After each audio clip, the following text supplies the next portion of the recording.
Halo semuanya, jadi kita sekarang lagi berada di Monumen Pancasila Sakti untuk mengerjakan TM Sejarah, Sosiologi, dan PKN. Saya Kalisa Hanedrian. Saya Hasya Felita Noya. Saya Eva Kristiani. Kami dari kelas 10A.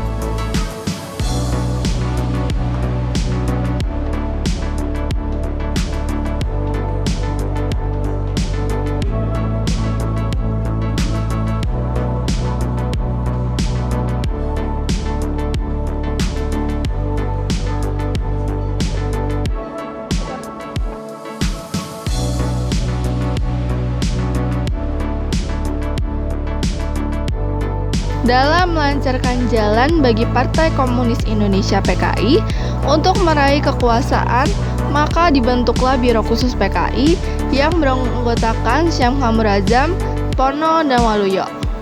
Mereka berada langsung di bawah Ketua PKI, yaitu DN Aidit.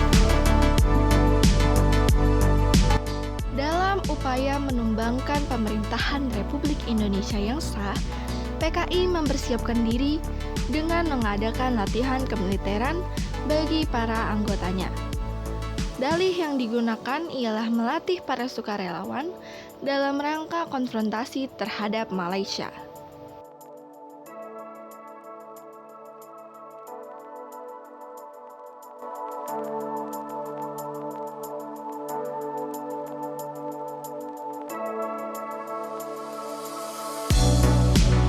Dini hari 1 Oktober 1965, 7 perwira TNI Angkatan Darat diculik dan dibunuh oleh G30 SPKI yang kemudian dibawa ke Desa Lubang Buaya, Jakarta Timur.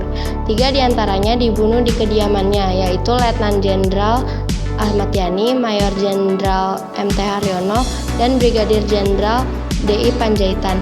Sedangkan 4 orang lainnya diculik dan dibawa dalam keadaan masih hidup dengan kondisi mata ditutup kain berwarna merah dan tangan diikat ke belakang dengan tali.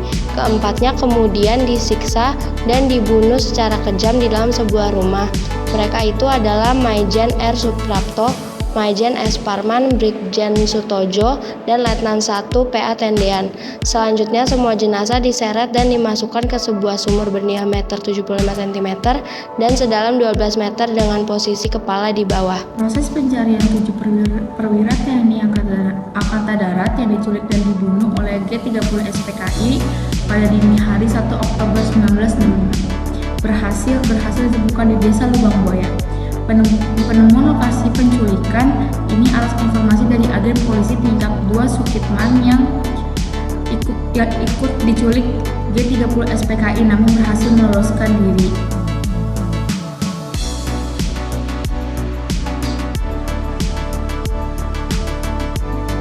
Setelah 7 jenazah perwira TNI selesai divisum dan dimandikan di Rumah Sakit Pusat Angkatan Darat RSPAD Gatot Subroto, Jakarta, pada malam hari 4 Oktober tahun 1965 ke-7 jenazah disemayamkan di ruang bawah sebelah kanan Markas Besar Angkatan Darat MBAD.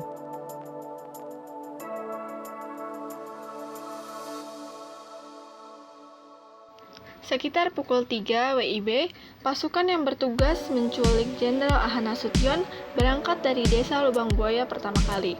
Pasukan ini dipimpin oleh Pelda Jahurup dari Resimen Cakra Birawa. Sikap tegasnya yang menentang usulan PKI menjadikan Letnan Jenderal Ahmad Yani menjadi target utama penculikan gerombolan G30 SPKI. Pimpinan pasukan penculik kemudian menyuruh Edi untuk membangunkan ayahnya. Letnan Ahmad Yani yang masih mengenakan pakaian piyama biru kemudian menemui para penculik.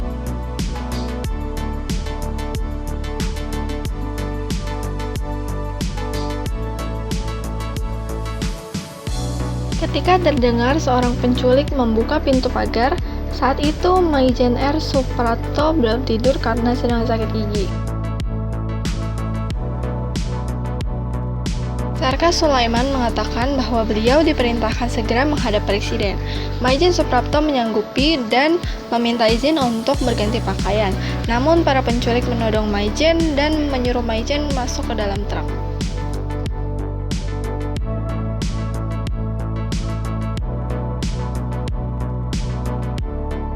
Pemimpin penculik mengetuk pintu Maijen MT Haryono. Maijen MT Haryono diperintahkan segera untuk menghadap Presiden. Namun beliau menolak dan menyuruh agar kembali pada pukul 8. Namun pimpinan penculik tetap memaksa. Para penculik berteriak agar Maijen Haryono segera keluar. Namun naas, tembakan Sarkas bungkus akhirnya menyebabkan Maijen MT Haryono tewas. Pemimpin penculik menyampaikan bahwa Maijen S. Parman diperintahkan segera menghadap Presiden. Beliau menyanggupi lalu menuju kamar untuk berganti pakaian dinas. Selanjutnya, Maijen berpesan kepada istrinya agar melaporkan kepada Letnan Ahmad Yani. Namun, ketika ingin menelpon, salah seorang penculik mendahului mengambil pesawat telepon secara paksa hingga kabelnya putus. Akhirnya, pasukan penculik memaksa Maijen masuk ke kendaraan untuk dibawa ke desa Lubang Buaya. Di bawah todongan senjata para penculik, Brigjen Panjaitan berjalan keluar rumah dengan mengenakan pakaian seragam. Dalam kondisi yang mencekam, ia menyempatkan diri untuk berdoa. Karena mendapatkan perlakuan kasar, secara tiba-tiba Brigjen Panjaitan mencabut pistol dan mencoba untuk menembak. Namun naas, Brigjen Panjaitan lebih dulu ditembak kepalanya hingga tewas. Brigjen Sutojo terbangun karena mendengar kegaduhan di dalam rumahnya. Ketika Brigjen Sutojo membuka pintu, dua orang penculik masuk dan menyampaikan perintah untuk segera menghadap Presiden. Kedua penculik bersenjata tersebut mengapit Brigjen Sutojo dan membawanya keluar menaiki kendaraan.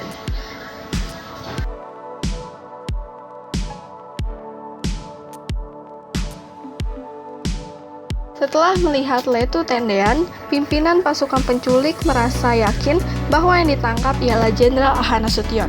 Selanjutnya ia meniup peluit tanda berkumpul. Setelah itu letu tendean digiring dengan tangan terikat ke belakang dan ditodong dengan laras senapan ke dalam kendaraan untuk dibawa ke desa Lubang Buaya. Pasukan penculik yang masuk ke kediaman Waperdam Dr. Leimena bertemu dengan salah seorang regu pengawal ajudan inspektur polisi tingkat 1 Karel Satsui Tubun. Selanjutnya pasukan penculik berusaha merebut senjatanya. Pada saat mempertahankan senjatanya, ajudan inspektur polisi tingkat 1 KS Tubun ditembak dari jarak dekat dan tewas seketika. Di dalam kamar, Mardia dengan cepat mengambil dan menggendong Ade Irma Suryani Nasution untuk diselamatkan ke kamar sebelah. Karena situasi yang panik, Mardia membuka pintu utama kamar dan salah satu anggota Cakwa Bilala menembak beberapa kali dan 3 peluru diantaranya mengenai Ade Irma Suryani Nasution. Peristiwa ini juga berdampak pada munculnya kekerasan politik yang luas, dengan laporan-laporan tentang pembunuhan massal dan penangkapan terhadap anggota PKI dan simpatisan mereka.